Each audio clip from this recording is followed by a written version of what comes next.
Hello dear student. So today we are going to start a new chapter. Name is complex number. Complex number हम लोग start करने वाले हैं. ये बहुत ही अच्छा इंटरेस्टिंग इम्पोर्टेंट चैप्टर है. ये chapter JEE mains as well as JEE advanced दोनों एग्ज़ाम के लिए इम्पोर्टेंट है. ठीक है. अब थोड़ा चेंज दिख रहा होगा इस स्क्रीन के अंदर. यहाँ इस स्क्रीन के अंदर मैंने ब्लैक बैकग्राउंड रखा है और जो मैं लिखूँगा तुम लोगों को विजिबल रहेगा. ऐसा इससे शायद तुम लोगों की आइज़ पे भी इफ़ेक्ट कम पड़ेगा. मैं भी अगर तुम्हें ये पसंद ना आए तो तुम मुझे मैसेज कर देना, मुझे बता देना, तो फिर मैं वाइट बैकग्राउंड वापस स्टार्ट कर दूँगा अगर ये अच्छा नहीं लगे तो. और अच्छा लगे तब भी बता देना. ओके, तो स्टार्ट करते हैं कॉम्प्लेक्स नंबर. और एक और बात, लॉकडाउन लगा हुआ है, कोरोना अपने पूरे पीक पे है, पढ़ाई में पूरी तरीके से ध्यान रखना है. वेब सीरीज़ और दूसरी चीज़ों में नहीं लगना है, उसमें कंपटीशन नहीं रखना है. Real competition is preparing for JEE, क्योंकि एग्ज़ाम तो टाइम पे ही होगा, ये तो पता ही है तुम्हें. ठीक है, तो कॉम्प्लेक्स नंबर स्टार्ट करते हैं. कॉम्प्लेक्स नंबर स्टार्ट करने से पहले हम लोग है ना नंबर्स के बारे में देखते हैं. तो हम लोगों ने जो नंबर्स देखे थे उसके अंदर हम लोगों ने सबसे पहले क्या देखा था? नेचुरल नंबर देखा था. फिर हमने देखा कि ये नेचुरल नंबर सबसेट है होल नंबर का. फिर हम लोगों ने देखा कि ये होल नंबर जो सबसेट है ये किस तरीके के नंबर का है? ये इंटीजर जो कि प्लस माइनस वन होते हैं, जेड बोल देता हूँ मैं इंटीजर को, या आई भी बोल सकते हैं हम लोग, उसका सबसेट है. फिर जो ये इंटीजर है ये किसका सबसेट होने लगा? रेशनल नंबर का. रेशनल नंबर किसका सबसेट था? रियल नंबर का. तो ये जो रियल नंबर है ना, यही सबसे बड़ा नंबर है. मतलब हर नंबर रियल नंबर होता है जो हम जानते हैं, बट रियल नंबर भी सबसेट होता है किसी नंबर का, कॉम्प्लेक्स नंबर का. तो इमेजनरी हम लोग पढ़ने जा रहे हैं, जिसे हम लोग सी से रिप्रेजेंट करते हैं, सी फॉर कॉम्प्लेक्स नंबर. तो इमेजनरी नंबर होते क्या हैं? एक छोटा सा हम लोग एग्जांपल देखते हैं. जैसे कि सपोज करो मैंने कोई नंबर लिखा -1, तो ये तो रियल है. अब अगर मैं इसको अंडर रूट के अंदर लिख देता हूँ तो ये जो है ना, ये इमेजनरी नंबर है, ये रियल नंबर नहीं है. मतलब इसको हम लोग बोल सकते हैं does not belongs to real number. तो ये क्या है भाई? तो हम जितना भी कॉम्प्लेक्स नंबर पढ़ने जा रहे हैं आगे, कॉम्प्लेक्स नंबर, तो कॉम्प्लेक्स नंबर में हमें आयोडा, जिसे आई भी बोलते हैं बहुत से लोग, तो आई बहुत यूज़ होने वाला है. तो आई को सबसे पहले हमें डिफाइन करना पड़ेगा. ये आई होता क्या है? तो ये आई क्या होता है भाई? अंडर रूट के अंदर -1 को मैंने रिप्रेजेंट कर दिया. अंडर रूट के अंदर -1 को मैंने किससे रिप्रेजेंट कर दिया? आई से. अब देखो इससे होगा क्या, बहुत सिंपल बात हो जाएगी. जैसे कि मान लो कहीं लिखा है -3 अंडर रूट के अंदर, कहीं लिखा है -5 अंडर रूट के अंदर, कहीं लिखा है -9 अंडर रूट के अंदर. अब है ना, हमें है ना इन सभी नंबर्स के अंदर एक बात रिपीट करनी पड़ रही है, और वो क्या है? Under root minus, under root minus, under root minus. तो अगर मैं यहाँ पे आयोडा आई, जिसको अंडर रूट -1 बोल देता हूँ, तो मैं इसको सिंपली अंडर रूट 3i बोल पाऊँगा. और यहाँ पे मैं इसको क्या बोल पाऊँगा? Under root 5i. यहाँ पे मैं इसको क्या बोल पाऊँगा? 3i. इसी तरीके से 12 मतलब 4 × 3, मतलब इसको मैं बोल पाऊँगा 2√3i. तो जब आई है ना, तो आई क्या कर रहा है? कॉम्प्लेक्स नंबर जो अंडर रूट -1, अंडर रूट -1, जैसे under root -3, under root -5, under root -9, under root -12, तो हमें ना थोड़ी मेहनत बचा रहा है आई हमारा. क्या? हमें बार बार ये नहीं बोलना पड़ेगा under root minus, under root minus. हमें क्या बोलना है? देखो 3i या फिर 3 आयोडा रीड करना, और माइनस अंडर रूट -9 रीड करना. तो ये थोड़ा बड़ा है ना, तो हम 3i बोलते हैं अंडर रूट के अंदर -9 को. ओके, तो आई यहाँ पे हम लोगों को समझ में आ गया होगा. अगर मैं इसका स्क्वायर करता हूँ, आई का स्क्वायर, तो आई का स्क्वायर करने से मुझे क्या मिलेगा? देखो आई स्क्वायर इज इक्वल टू हो जाएगा अंडर रूट के अंदर -1 इंटू अंडर रूट के अंदर -1. तो -1 मिल के साथ 1 हो जाएगा. तो इसका मतलब मैं बोल सकता हूँ आई स्क्वायर की वैल्यू कितनी आई? -1. ये भी एक इंपॉर्टेंट बात है कि आई स्क्वायर कितना होता है भाई? -1. अब अगर मैं इसको आई से मल्टीप्लाई करता हूँ दोनों तरफ, तो I square into I is equal to -1 into I. तो इसका मतलब I cube is equal to कितना हो गया भाई? -i. ये आई क्यूब भी हम लोगों को पता होना चाहिए. अब एक काम करो, ये जो है इसका स्क्वायर कर दो, स्क्वायरिंग बोथ साइड. तो आई स्क्वायर मतलब आई की पावर कितना हो गया? 4. और राइट हैंड साइड में हम स्क्वायर करेंगे तो -1 इंटू -1 कितना हो जाएगा? 1. इसका मतलब आई की पावर 4 जो है वो कितना होता है? 1. तो हम लोगों को यहाँ से एक रिजल्ट पता लगा, और वो रिजल्ट क्या है भाई? आई को तो हम लिखते हैं आई स्क्वायर इज इक्वल टू हो जाता है -1. अगर आई क्यूब है तो उसको हम लिखते हैं -i. आई की पावर 4 है तो हम उसको क्या लिखेंगे? 1. अब अगर मान लो किसी ने बोला कि आई की पावर 5 निकालो, तो आई की पावर 5 को मैं क्या लिखूंगा? आई की पावर 4 इंटू आई. अब आई की पावर 4 तो 1 है, तो इसका मतलब इसको मैं 1 इंटू क्या लिख सकता हूँ? आई. मतलब आई की पावर 5 क्या हो जाएगा? आई. अब जिस तरीके से मैं आई की पावर 5 निकाल पा रहा हूँ, मतलब आयोडा की पावर 5 निकाल पा रहा हूँ, उसी तरह से हम और भी वैल्यूज़ निकाल सकते हैं. और भी वैल्यू निकाल सकते हैं, मतलब आयोडा की कितनी भी पावर हम लोग कैलकुलेट कर सकते हैं। जैसे कि मान लो किसी ने बोला कि आयोडा की पावर 21 कैलकुलेट करो, तो देखो करना क्या है, ध्यान से सुनना, क्योंकि ये सिर्फ मैं सुना रहा हूँ, बोलूँगा नहीं, मतलब सिर्फ बोल रहा हूँ, लिखूँगा नहीं। आयोडा की पावर 21 है, तो 21 को तुम्हें किससे डिवाइड करना है, 4 से। अगर तुम 21 को 4 से डिवाइड करोगे तो रिमाइंडर कितना आएगा, 1। तो देखो अगर वैसे समझ में नहीं आ रहा तो इसको वैसे समझ लो, इसको क्या लिख सकते हैं हम, आई, और आई की पावर 4, और यहाँ पे क्या लिख सकते हैं 5। अब सभी को पता है आई की पावर 4 1 होता है, तो 1 की पावर 5 कितना हो जाएगा 1। तो इसका मतलब आई की पावर 21 इज इक्वल टू हम क्या लिख सकते हैं, आई। तो मेन क्या है, जो रिमाइंडर आएगा वही आंसर है। जैसे कि मान लो आयोडा की पावर सपोज करो है हमारे पास कितना है देखो 121 ले लेते हैं आप। अब अगेन इसको हम 4 से डिवाइड करेंगे तो रिमाइंडर हमारा कितना आएगा 1। इसका मतलब ये आयोडा ही आंसर आएगा। अगर आयोडा की पावर मान लो मुझे 23 निकालनी है, तो अब 23 को अगर मैं 4 से डिवाइड करता हूँ तो रिमाइंडर आता है आयोडा की पावर 3, तो मतलब आयोडा की पावर 3 ही आंसर होगा। और आयोडा की पावर -3 कितना होता है, माइनस आयोडा। अगर मान लो आयोडा की पावर 100 हमें कैलकुलेट करना होता है और मैं 4 से डिवाइड करता 100 को, तो रिमाइंडर आ रहा है 0, मतलब आयोडा की पावर 0, और आयोडा की पावर 0 की वैल्यू कितनी आएगी, 1। अगर यही आयोडा की पावर 50 हो और अगर हम 50 को 4 से डिवाइड करते हैं तो रिमाइंडर आएगा 2, रिमाइंडर 2 आएगा, मतलब इसकी वैल्यू कितनी आएगी, आई स्क्वायर, और आई स्क्वायर कितना होता है, -1। तो आयोडा की कितनी भी पावर हम लोग कैलकुलेट कर सकते हैं, है ना। अब इसी तरीके से मान लो किसी ने बोला कि माइनस आयोडा की पावर 121 कैलकुलेट करो, तो कर सकते हैं, कोई दिक्कत नहीं है। पहले -1 की पावर 121 अलग निकाल लो और आयोडा की पावर 121 अलग निकाल लो। अब -1 की पावर और मतलब -1 आएगा, और आयोडा की पावर 121 तो अभी अभी हमने निकाला है, और नहीं भी निकाला तो उसको 4 से डिवाइड करने पे रिमाइंडर आ रहा है 1। रिमाइंडर 1 आ रहा है मतलब ये आयोडा आएगा, इसलिए हमारा आंसर कितना आ जाएगा, -i। इसी तरीके से और भी बहुत सारे एग्जांपल है, जैसे कि सपोज करो आयोडा की पावर किसी ने दिया 4n+1 माइनस आयोडा की पावर 4n-1 डिवाइड बाई 2।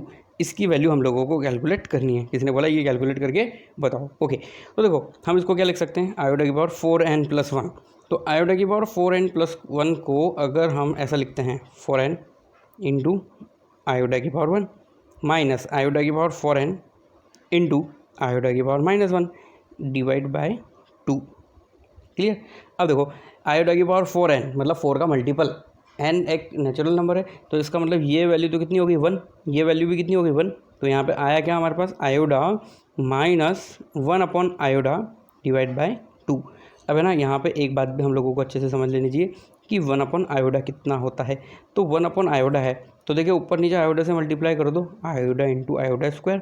अब आयोडा स्क्वायर कितना होता है, -1, तो आयोडा अपॉन -1, इसका मतलब माइनस आयोडा। तो इसका मतलब 1 अपॉन आयोडा इज इक्वल टू हम लोग क्या लिख सकते हैं, माइनस आयोडा। तो इसका आंसर क्या हो जाएगा, आयोडा माइनस आयोडा बाय 2। तो इसका मतलब ये हो गया हमारा, ये यहाँ पे ब्रैकेट आएगा, है ना, ब्रैकेट। तो यहाँ पे ब्रैकेट लग नहीं पा रहा है, ये शायद स्क्रीन खत्म हो गई इसके बाद। तो देखो आयोडा माइनस आयोडा मतलब आयोडा प्लस आयोडा, तो वो कितना हो गया 2 आयोडा, कितना हो गया 2 आयोडा। तो 2 आयोडा अपॉन 2 कितना हो जाएगा, आयोडा। तो इसका मतलब ये जो वैल्यू थी आयोडा की पावर 4n+1 माइनस आयोडा की पावर 4n-1 डिवाइड बाई 2, तो इसका आंसर कितना है, आयोडा, ओके। चलो अब नेक्स्ट आयोडा से रिलेटेड क्वेश्चन सॉल्व करते हैं। जैसे कि सपोज करो किसी ने हम लोगों से पूछा, ये जेई में आया हुआ क्वेश्चन है बहुत पहले, 1 प्लस आयोडा की power 2n is equal to, suppose करो 1 माइनस आयोडा की पावर 2n, ऐसा लिखा है। देन मिनिमम वैल्यू या least value of n is equal to, तो लीस्ट वैल्यू ऑफ n क्या होगी ये हमें यहाँ पे बताना है, लीस्ट वैल्यू ऑफ n। तो ऑप्शन यहाँ पे हमारे पास है 4, 8, 2 and D option is 6, okay. अब देखो इस क्वेश्चन को हम कैसे सॉल्व करेंगे, तो इस क्वेश्चन को सॉल्व करते हैं हम लोग। तो ये हमारा सॉल्यूशन है। तो देखो 1 प्लस आयोडा की पावर 2n, मतलब हम इसको ऐसे लिख सकते हैं 1 प्लस आयोडा का स्क्वायर की whole power n is equal to 1 minus iota का होल स्क्वायर की होल पावर n। अब इसको ओपन करो, तो 1 प्लस a प्लस बी का होल स्क्वायर का होता क्या है, a square plus B square plus 2ab, तो इससे क्या हो जाएगा 1, और 1 के बाद आयोडा का स्क्वायर वो हो जाएगा -1 प्लस 2ab मतलब 2i इज इक्वल टू, और इस पूरे की होल पावर कितनी n। अब राइट हैंड साइड में हम क्या लिखेंगे वापस से a square plus B square तो 1 प्लस बी स्क्वायर मतलब प्लस आयोडा स्क्वायर, और आयोडा स्क्वायर कितना होता है -1 माइनस 2ab मतलब -2i की होल पावर n। तो देखो लेफ्ट हैंड साइड में क्या हुआ, 1 से 1 कट गया और ये हम लोगों का हुआ 2i की पावर n, और राइट हैंड साइड के अंदर भी क्या हुआ -2i की पावर n। ओके, अब हम ऑप्शन से यहाँ पे देख सकते हैं, ऑप्शन से यहाँ पे हम लोग देख सकते हैं। तो ऑप्शन में क्या है, सबसे पहले मिनिमम वैल्यू लेंगे हम, तो n इजिकल टू 2 लिख के देखते हैं हम लोग। n इजिकल टू 2 लेंगे तो कितना आएगा यहाँ पे लेफ्ट हैंड साइड में 2 की पावर मतलब 2 आयोडा की पावर 2, तो आयोडा स्क्वायर -1 होता है तो ये -4 होगा लेफ्ट हैंड साइड में, और राइट हैंड साइड में है -2 की पावर n -2i, तो पहले वो तो पॉजिटिव हो जाएगा, फिर आयोडा की पावर माइनस की होने की वजह से ये भी -4 होगा। इसका मतलब n इजिकल टू 2 जो ऑप्शन में मिनिमम है और वही गिवन इक्वेशन को सेटिस्फाई कर रही है, तो वही हमारा क्या होगा आंसर। ओके, चलो नेक्स्ट आगे बढ़ते हैं। तो एक बात हम लोगों को अभी तक समझ में आई, जो कॉम्प्लेक्स नंबर के अंदर हमें सीखनी है वो क्या, आयोडा। तो आयोडा जो है वो क्या होता है, आयोडा होता है अंडर रूट के अंदर -1। अगर कहीं आयोडा स्क्वायर आ गया तो आयोडा स्क्वायर को हम लोग क्या लिखने वाले हैं, आयोडा स्क्वायर को -1, आयोडा क्यूब को हम क्या लिखेंगे माइनस आयोडा, आयोडा की पावर 4 को हम लिखते हैं 1। ठीक है, तो इसी सीक्वेंस में हम और भी क्वेश्चन सॉल्व करते हैं। किसी ने हमें बोला आयोडा की पावर n प्लस आयोडा की पावर n+1 प्लस आयोडा की पावर n+2 प्लस आयोडा की पावर n+3 की वैल्यू बताओ।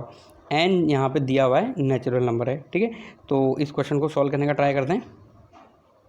तो देखो यहाँ पे n+1 n+2 n+3 कॉन्जिक्यूटिव है ना, तो ये एक रिजल्ट बनने वाला है। इस रिजल्ट को बनने से पहले हम लोग सॉल्व करते हैं। तो सभी में से अगर मैं आयोडा की पावर n कॉमन ले लेता हूँ तो यहाँ पे कितना बचेगा 1, प्लस यहाँ पे बचेगा आयोडा plus iota square plus iota की पावर 3।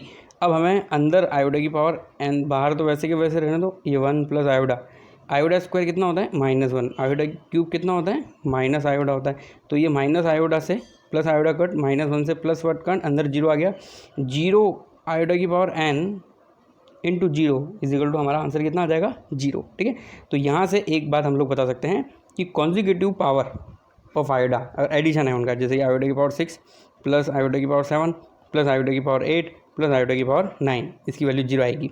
इसी तरीके से आयोडा की पावर मान लो किसी ने बोला 61 प्लस आयोडा की पावर 62 प्लस आयोडा की पावर 63 प्लस आयोडा की पावर 64, तो इसकी वैल्यू कितनी आएगी 0। कॉन्जिक्यूटिव होनी चाहिए नंबर 6 7 8 9। अब देखो अगर मान लो ये नहीं पता लग रहा तो देखो ये वाला मैं तुम्हें बता देता हूँ। 6 को अगर तुम 4 से डिवाइड करोगे तो रिमाइंडर आएगा 2, तो इसका मतलब ये हो गया आयोडा स्क्वायर। और अगर यहाँ पे 4 से डिवाइड करो तो रिमाइंडर 3 आएगा, मतलब ये आयोडा की पावर 3 हो गया। और 8 को अगर तुम 4 से डिवाइड करोगे तो रिमाइंडर आएगा ही नहीं, मतलब आयोडा की पावर 0।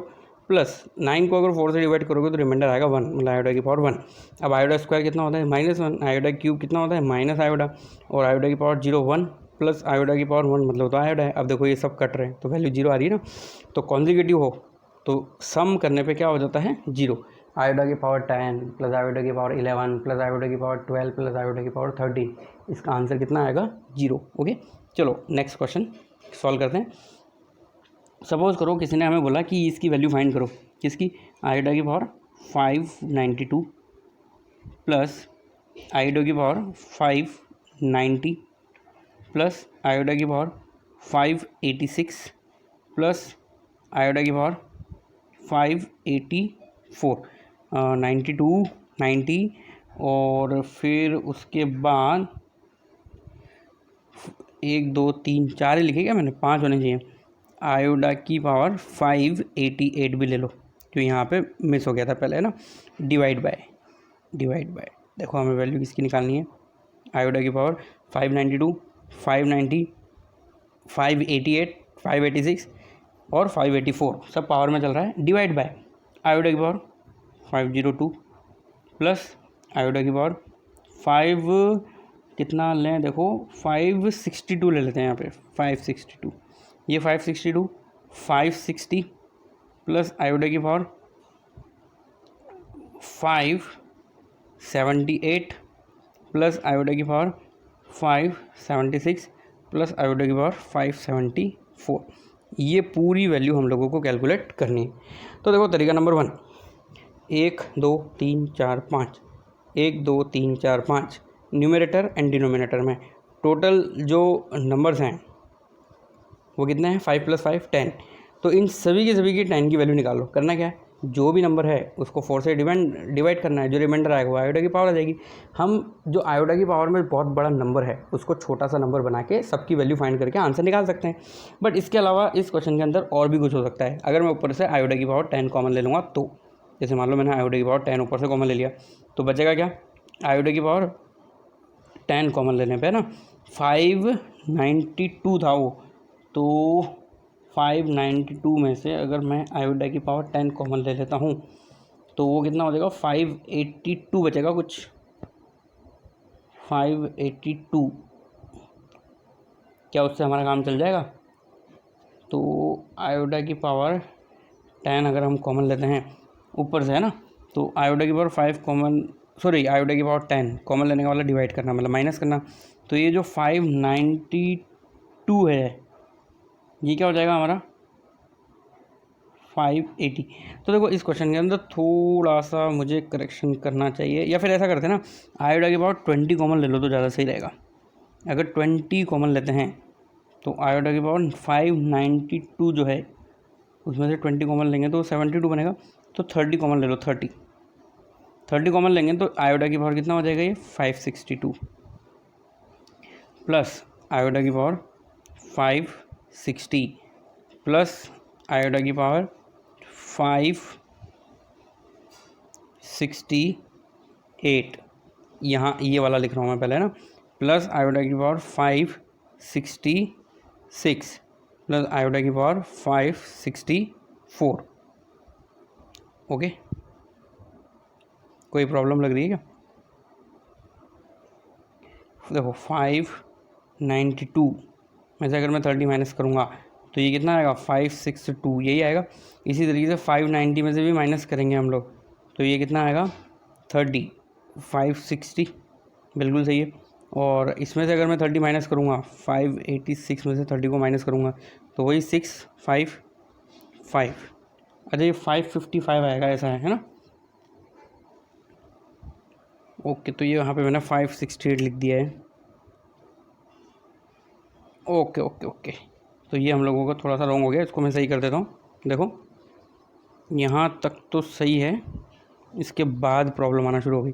तो अब क्या बचेगा यहाँ पे, आयोडा की पावर 558 इसमें से अगर मैं कॉमन लेता हूँ तो, प्लस आयोडा की पावर 556, 1 2 3 4, अब इसमें से कॉमन लेंगे तो प्लस आयोडा की पावर 554। ओके, अब देखो ये सब कॉमन लेने के बाद नीचे जो है ना, सॉरी इस क्वेश्चन के अंदर थोड़ी सी भूल हो गई है मुझसे, क्वेश्चन ही रॉन्ग लिखने में आ गया है ना। तो इस क्वेश्चन को ही हम लोग दोबारा से लिख देते हैं। क्वेश्चन जो है वो इस तरीके से है कि कुछ कॉमन लेने पे नीचे जैसा बन जाएगा। तो ऊपर हम लोगों ने लिखा था 592, 590, 586, वो बिल्कुल सही रहने देते हैं। नीचे थोड़ा सा चेंज कर देते हैं क्वेश्चन के अंदर। नीचे हम लोगों को दिया हुआ है आयोडा की पावर 582 प्लस आयोडा की पावर 580 प्लस आयोडा की पावर 578 प्लस आयोडा की पावर 576 प्लस आयोडा की पावर 574। अब लो आयोडा की पावर 10 ऊपर से कॉमन, तो क्या बचेगा, आयोडा की पावर 582 प्लस आयोडा की पावर 580 प्लस आयोडा की पावर 578 प्लस आयोडा की पावर 576 प्लस आयोडा की पावर 574, और नीचे ये का यही है, तो नीचे ये का यही है, मतलब आयोडा की पावर 582 प्लस आयोडा की पावर 580 प्लस आयोडा की पावर 578 प्लस आयोडा की पावर 576 प्लस आयोडा की पावर 574। तो देखो ये पूरी की पूरी टर्म एक जैसी है ना। तो वो एक जैसी इसलिए नहीं हो रही थी क्योंकि क्वेश्चन मुझसे रॉन्ग लिखने में आ गया था। तो ये बचा आयोडा की पावर 10 ओनली। अब आयोडा की पावर 10 मतलब हम 4 से डिवाइड करेंगे 10 को, तो रिमाइंडर आएगा हमारा 2। तो इसका मतलब ये होगा आयोडा स्क्वायर, और आयोडा स्क्वायर कितना होता है, -1। ठीक है, अब देखो आयोडा से रिलेटेड और भी क्वेश्चन बन सकते हैं, उनमें से एक अच्छा सा एक क्वेश्चन हम लोग सॉल्व करते हैं। सपोज़ करो हमें दिया हुआ है ऐसा कुछ if x is equal to 2 minus 5y then find the value of x cube minus 5x square plus 33x minus 19। हमें ये वैल्यू फाइंड करनी है। तो नॉर्मली इस तरह के क्वेश्चन को देख के हम लोग कैसे सॉल्व करेंगे इसका सॉल्यूशन, ये जो भी x की वैल्यू है वो यहाँ पुट कर देंगे और क्यूब निकाल लेंगे, स्क्वायर खोल लेंगे और ओपन कर लेंगे। पर ये तो तरीका सभी के दिमाग में आएगा और ऐसा हम कर ही सकते हैं, इसमें कोई प्रॉब्लम नहीं है। बट इसको करते कैसे हैं उसका ये तरीका है। देखो हमें दिया क्या है, x is equal to 2 minus 5y, ठीक है। अब ऐसा करो, ये 2 को लेफ्ट हैंड साइड में ले जाओ, तो x minus 2 is equal to हम लोग क्या लिख सकते हैं, ये सॉरी इस क्वेश्चन के अंदर हम लोगों को x is equal to 2 minus 5 iota की जगह प्लस दिया हुआ है यहाँ पे, है ना, थोड़ा सा करेक्शन है, तो ये यहाँ पे हम लोग प्लस कर लेते हैं, कोई फ़र्क नहीं पड़ता। वैसे यहाँ पे अगर हम 5y लिखेंगे या माइनस 5y, अब नेक्स्ट स्टेप में हम स्क्वायर करने वाले हैं। नहीं, स्क्वायर करने से यहाँ पे काम नहीं चलेगा यहाँ पे, क्योंकि यहाँ पे क्यूब है, पर स्क्वायर करके देखते तो हैं, देखो तो दोनों तरफ स्क्वायर कर देंगे अगर हम लोग, तो ये x माइनस 2 का क्या हो जाएगा square is equal to 5y का भी स्क्वायर कर लेते हैं। तो अब ये यहाँ पे क्या है, a माइनस बी का होल स्क्वायर, तो ये क्या हो जाएगा एक्स स्क्वायर प्लस 4, ये a square plus B square लिखा है मैंने, माइनस 4ab लिखेंगे आप, माइनस 2ab, तो minus 4x is equal to 5y का स्क्वायर, 5 का स्क्वायर मतलब 25, i का स्क्वायर मतलब -1, तो ये कितना देगा हमें -25। ओके, अब ये -20 लेफ्ट हैंड साइड में लाओ, तो ये हमें वैल्यू क्या देगा, x square minus 4x plus 29 is equal to 0। ये हमारे पास अभी आया है, ठीक है। अब देखो, अगर ये वैल्यू हमारे पास 0 है तो मैं अब यहाँ पे क्या जुगाड़ करने वाला हूँ, ये जो स्टेप है ना पूरी की पूरी, इसको मैं कन्वर्ट करूँगा x square minus 4x plus 29 में। अब वो कैसे करना है तुम्हें देखना है। तो देखो, अगर क्यूबिक को हम फैक्टराइज करते और लीनियर अगर मेरे पास वो होता फैक्टर, तो मैं उसको 3 बार लिखता। अब क्योंकि ये क्वाड्रेटिक है तो इसको 2 बार लिख लो तुम, x square minus 4x plus 29, है ना, ऐसे 2 बार लिखो तो सही। और फिर यहाँ पे भी लिख दो उसको, x square minus 4x plus 29, ठीक है। अब ये जो येलो कलर में लिखा है ना, इसी के बराबर में यहाँ पे मैं ब्लू कलर में लिख रहा हूँ। तो यहाँ पे एक्स क्यूब है, यहाँ एक्स स्क्वायर है, तो अब इसको हमें किससे मल्टीप्लाई करने की ज़रूरत होनी चाहिए, एक्स से। तो देखो एक्स क्यूब होकर ये बन गई टर्म, पर यहाँ पे क्या बन रहा है हमारा माइनस 4x स्क्वायर, जबकि है क्या माइनस 5x स्क्वायर। तो क्यों ना मैं इसको -1 से मल्टीप्लाई कर दूँ। अब आगे देखते हैं हो रहा है क्या। तो ये कितना हो रहा है 29x, ये कितना हो रहा है 29x, और 29x प्लस 4x मिलके 33x हो रहा है। बस यहाँ और यहाँ में एक छोटी सी गड़बड़ है, ये -1 जब प्लस 29 के साथ मल्टीप्लाई होगा तो ये हमें वैल्यू कितनी देगा -29। -29 यहाँ पे आ रहा है हमारा, पर इसको हमें इसके बराबर लिखना है, तो यहाँ क्या कर देना चाहिए, हमें +10 बना देना चाहिए। अब देखो, हम इसका मतलब ये जो ऊपर हमें दिया हुआ था उसको हम ये लिख सकते हैं, मतलब हमने x cube minus 5x square plus 33x minus 19 को ये लिख दिया है यहाँ पे। ये पूरा का पूरा में कन्वर्ट कर दिया हम लोगों ने, कर दिया कन्वर्ट। अब इसमें क्या है, हमें ये टर्म पता है, ये वैल्यू 0 है, तो यहाँ से पता है इक्वेशन नंबर फर्स्ट है, तो वो यूज़ कर लो। तो x into 0 minus 1 into 0 plus 10, तो इसका मतलब हमारा आंसर कितना आ गया 10। तो क्या हमें ये वैल्यू यहाँ पे रखनी पड़ी, नहीं, ये वैल्यू रखे बिना ही हम लोग इसका क्या ले आए, सॉल्यूशन ले आए। ओके, अब इसी तरीके से एक क्वेश्चन मैं तुम लोगों को बताता हूँ और वो तुम्हें सॉल्व करना है। जैसे कि सपोज करो किसी ने बोला कि find the value of sigma n is equal to 1 to 13। Sigma का मतलब समझते हो ना, समीशन, आयोडा की पावर n प्लस आयोडा की पावर n प्लस 1, ये हमें सॉल्व करना है।